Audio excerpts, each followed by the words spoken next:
Bom, hoje nós vamos responder uma pergunta que surgiu em várias redes sociais, em vários grupos: como fazer diálogos convincentes. Na verdade, existem diversos estilos de fazer diálogo, né? Você tem que achar o seu.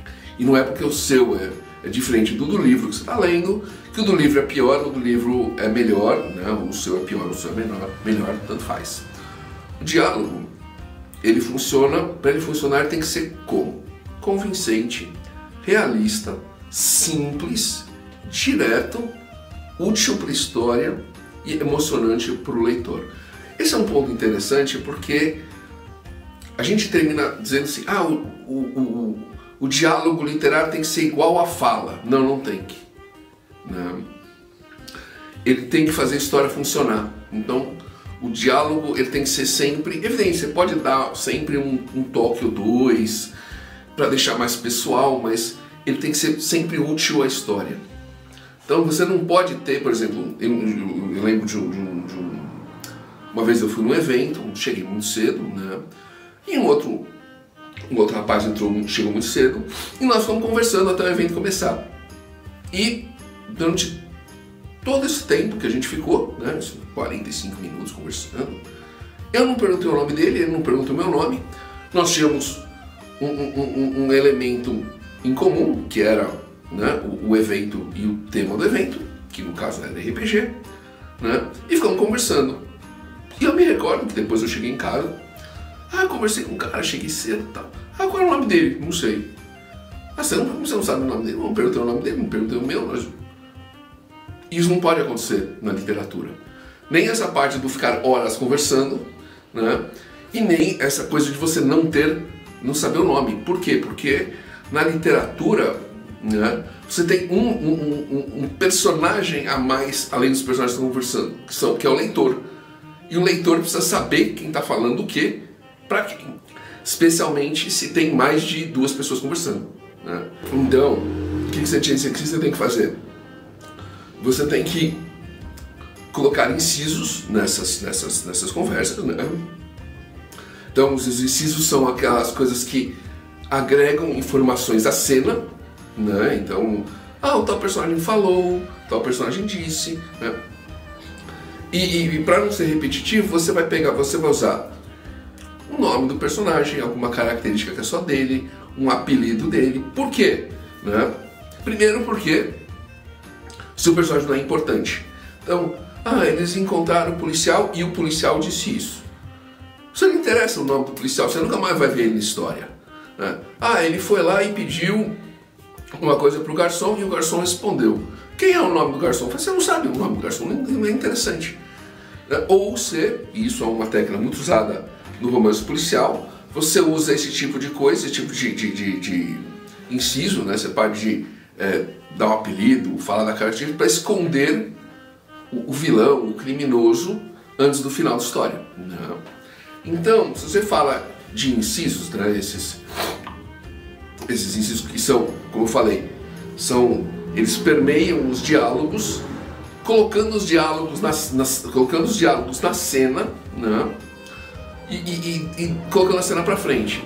Então você pode dividir. É claro que existem mais do que essas divisões. As três divisões principais são as situações normais, as situações de dúvida, as situações agressivas. Então é aquela coisa assim, como funciona, né? A situação normal. O personagem tal disse isso, e o outro personagem falou, aí o personagem respondeu, né? Respostas normais. De dúvida, o personagem perguntou, o personagem questionou, então, situações determinam dúvida, né? Agressivas. Essas agressivas são até interessantes porque elas vão dizer, e elas são mais essenciais, porque elas dizem como o personagem falou.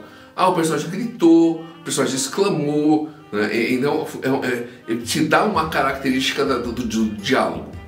E é evidente que você vai ter outras, né? O personagem sussurrou, ele murmurou, o personagem sorriu, né? Sorriu falar. Eu não uso, assim, eu uso incisos, né? Eu sempre digo que o personagem está falando enquanto ele está, o que o personagem está fazendo enquanto ele está falando, né? Mas eu não falo, ele disse ou ele falou. Por quê? Porque eu sei, né, que sempre que está entre travessão ou entre aspas, né, quando você está falando um texto em inglês, ele já está falando. Então, você falar, né, que o personagem disse ou ele falou é desnecessário. E se você for ver ao longo do livro, você vai repetir isso inúmeras vezes. É uma repetição chata. O que não é anormal, tá? Isso acontece muito na literatura. Até autores renomados, especialmente lá fora, usam. Então você vai ver, o personagem disse, o personagem disse. Isso é visto inúmeras vezes. Eu não gosto. Quando eu leio eu não ligo, quando eu escrevo eu não gosto. Mas é uma característica minha. Então, por exemplo, no meu livro, né, eu tenho uma cena dele, meu livro Conspiração Steampunk, vou lançar recentemente, mas a primeira parte dele já saiu como uma noveleta, né? O personagem, qual é o inciso, por exemplo? Bom, o jantar estava ótimo, né? Edward se levantou. Eu podia falar, Edward disse enquanto se levantava.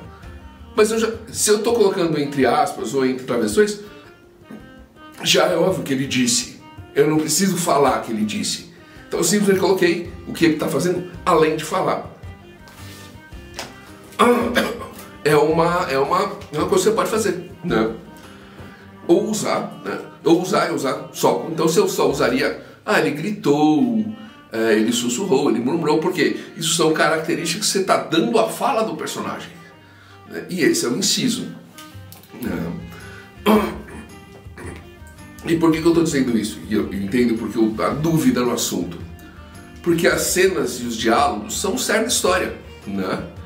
São o que acontece, né?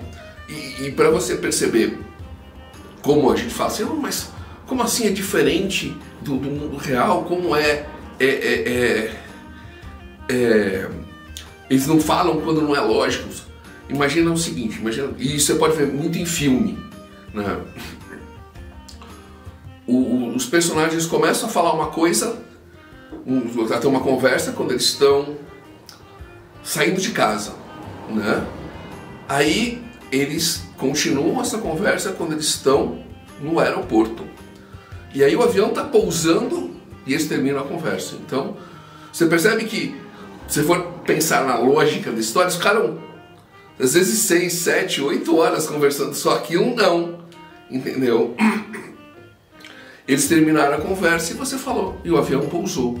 Beleza, você só entregou o básico. Você não viu o que eles falaram naquelas 7 horas de voo, 8 horas de voo. Então é a mesma coisa, é o básico, entendeu? Né? É o mínimo. Né? Agora, aí chega no ponto, eu vou fazer isso, e se o meu personagem de repente é de uma cultura diferente, né? Usa uma língua diferente. Existem autores que gostam, né, de colocar outras línguas para outros personagens. É estranho, tá? Na verdade, e por quê? Porque isso cansa o leitor, se você for parar a pensar. Imagina, você tem que ler outra língua. Ou você tem que ler e ler a tradução em algum lugar. Quer dizer, não, entendeu? Ou você colocar um sotaque muito forte em um personagem, um jeito de falar, tipo, que nem aquela brincadeira que o pessoal fazia com o Cebolinha, né? Que ele errava os R's, né? Mas é normal, ele é uma criança, é uma coisa simples que dá para entender. Porque isso me lembra muito de uma novela muito antiga, eu não lembro o nome, também não assisti a novela, eu lembro de uma colocação que eu li numa revista, que quando começou, uma personagem lá, que é uma descendente de italiana, tinha um sotaque fortíssimo, o sotaque dela foi perdendo. Ela foi perdendo o sotaque, por quê? Porque o público reclamava que não conseguia assistir, entender o que ela falava. Então você percebe, é aquela coisa assim, de novo, de volta, que você pode usar a mesma coisa, né, a mesma técnica que Hollywood. Quer dizer, você pode colocar uma colocaçãozinha ou outra na língua original, entendeu? Que seria meio óbvia, para você lembrar que é na língua, né? Então, sei lá, se o personagem é francês, você vai falar, e aí o personagem está falando normalmente, ne sais pas, né? Ou ele fala, comment ça va? Aí, très bien. E o resto continua em português. Por quê? Porque você dá o tom, mas não cansar o leitor, né? Com sotaque, com isso. Então essa é uma lógica muito simples, né? E é isso que você tem que pensar. Quer dizer, essencialmente, o sotaque, essencialmente o diálogo ele é o mínimo possível, você só vai falar o essencial para a história, né? Ele tem que ser realista, convincente, simples. Então você tem que ler o diálogo e ver, falando, não, esse aqui tá normal, você fala desse jeito, né? E, inclusive tomar cuidado, isso é uma coisa que eu tomo muito cuidado quando eu escrevo, que é não ficar repetindo o nome ao falar. Isso é uma coisa que as pessoas copiam muito de Hollywood, né? Então você pode ver que Hollywood é sempre assim, que horas são, fulano? Por quê? Porque você precisa saber quem é aquele cara. São 3 horas, ciclano. Ninguém fala assim. Quer dizer, você pega o nome, você pega assim, uma conversa de um dia que você teve com uma pessoa. Quantas vezes você efetivamente falou o nome dela? A menos que seja a sua mãe dando uma comida de rabo. Mãe dando comida, você já sabe. A mãe falou o nome, fulano de tal, nome e sobrenome, né? O que você está fazendo aí? É lógico, está dando uma comida de rabo. Beleza, mas se não, você está conversando. Como foi seu dia? Foi legal. Como foi o dia no escritório? Foi bom. Então, é aquela coisa, as pessoas não ficam falando nome. Então você tem que tomar um certo cuidado, porque isso é uma coisa que Hollywood trouxe pra gente e a gente acostumou. E não é verdade, né? Então, de repente, você está lendo o livro e fala assim, cara, fica repetindo o nome 300 mil vezes, né? Especialmente porque às vezes você tem que dizer... Você, sei lá, tem 2, 3 personagens conversando e você tem que falar, olha, tal personagem falou tal coisa, e outro personagem respondeu. Então você tem que usar, é aquilo que a gente fala, então, use a característica, use o apelido, né? Não só use o nome. Então, como foi seu dia, querido? Bom, e ele respondeu isso, aquilo, entendeu? Ou ele sorriu e disse, fala.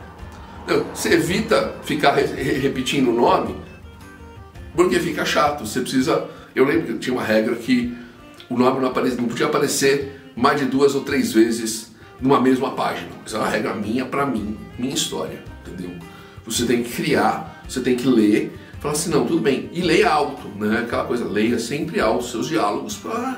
O diálogo tá bom, não, tá parecendo legal, né? Evidente, você quer criar uma cena, criar outra cena para deixar o público mais interessado, chamar atenção, né? Ficar que não seja só o essencial, faz. Por quê? Porque inclusive é até um ponto, né? Se for para pensar, assim, o personagem e o diálogo, como esse personagem fala, o que esse personagem fala, que exatamente esse é o ponto. Não adianta você falar, o personagem era desse jeito. É o jeito que o personagem age na história, como ele fala, como ele pensa, né?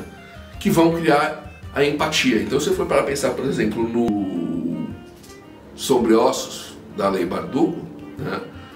O personagem Nikolai, por exemplo, o jeito que ele fala, ele chama atenção. Então, assim, no momento que ele chega na história, ali na trilogia, né? Ele já chama atenção para ele. Tanto que depois ele tem uma duologia só dele.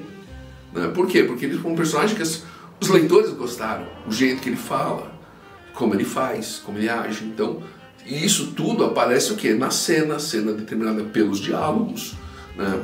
Então aí você tem que pensar, né? Essencialmente, uma ficção são cenas, né? São sequências de cenas com diálogos que vão determinar como são cada personagem e vão fazer o leitor gostar ou não gostar mais desse ou daquele personagem. Então esse é o ponto, né? e fazer um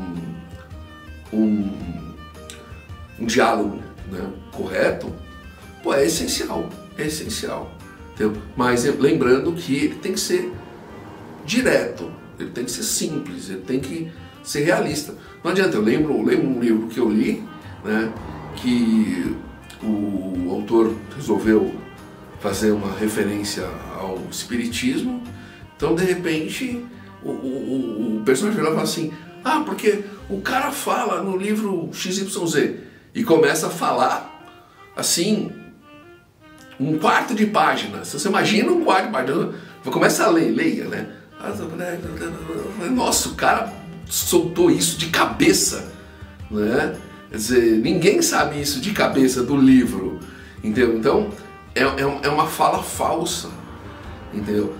O que um personagem real falaria? Falaria, não, é como diz o livro tal, e ele sempre dá uma ideia, ele pega tudo que ele queria falar e coloca isso em 2 linhas, né? É isso aqui, tudo bem, entendeu? Por quê? Porque ninguém sabe, não é aquelas coisas, né, assim, daquela piadinha do padre, né? Até aparece nos Simpsons, que aquele padre do Simpsons chega pro Homer, Homer, lembre-se de João 23:42, e aí ele cita, né, João 23:42 e tal, e aí o Homer, e lembre-se de Marcos 34:25, aí o padre sabe, Marcos 34:25, porque ninguém sabe, você não decora, né, é um livro, você tem, assim, a lógica, por exemplo, da fala do padre você vai decorar uma fala, que essa fala tem uma mensagem, e essa mensagem sabe, não sabe a Bíblia toda de cor, né, então esse é o ponto.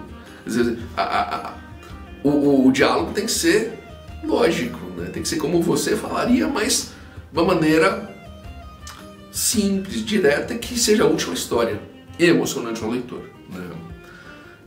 Eu sei que é fácil só falar isso, né? Eu acho que a base é leia muito,